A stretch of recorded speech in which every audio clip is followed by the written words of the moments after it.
Nielen Miroslav Saniga radí vypnúť mobily, vypnúť všetky iné rušivé elementy a počúvať prírodu.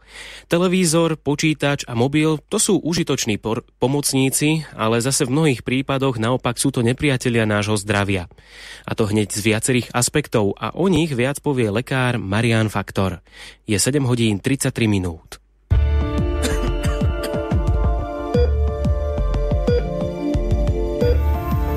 Minútky o zdraví. Milí poslucháči, viac ako telesné zdravie detí, o ktorom sme hovorili včera, sa v dnešnej dobe stáva problémom duševný vývoj. Niekedy si neuvedomujeme, že tieto dve stránky spolu súvisia viac, než si myslíme.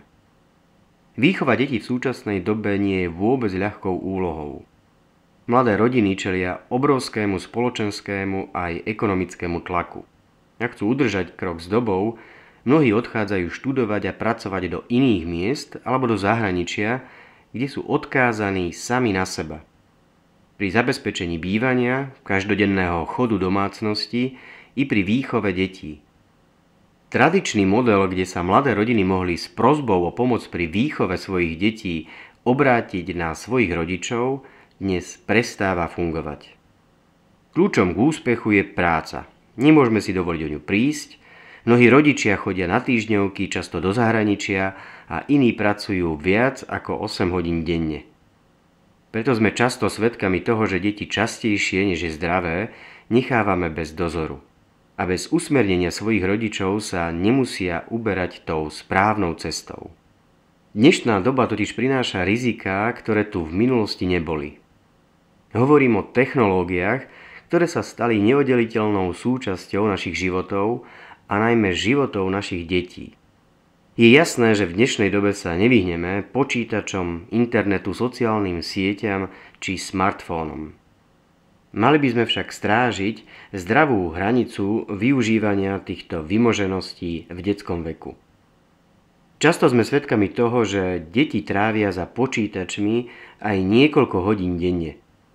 Kým rodičia neprídu z práce, spoznávajú tajomstvá internetu, zdolávajú výzvy počítačových hier, nadväzujú internetové známosti, často s neznámymi ľuďmi, od ktorých môžeme očakávať všeličo.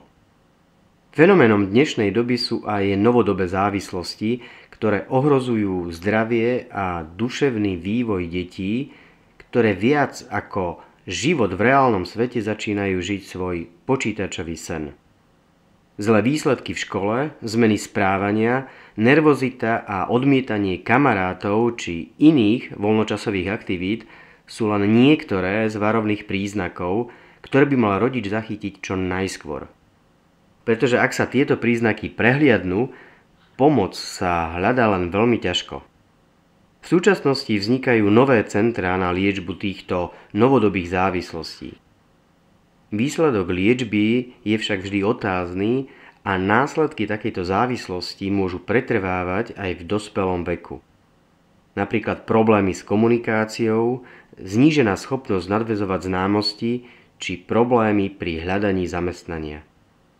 Aj v tomto prípade preto platí, že viac ako chytať mačku za chvost, je dôležité takýmto situáciám predchádzať.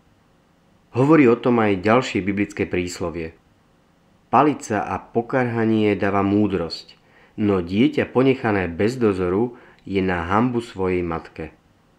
A výzvou pre spoločnosť je vytvoriť také podmienky pre rodiny, aby mali dostatok času na výchovu svojich detí.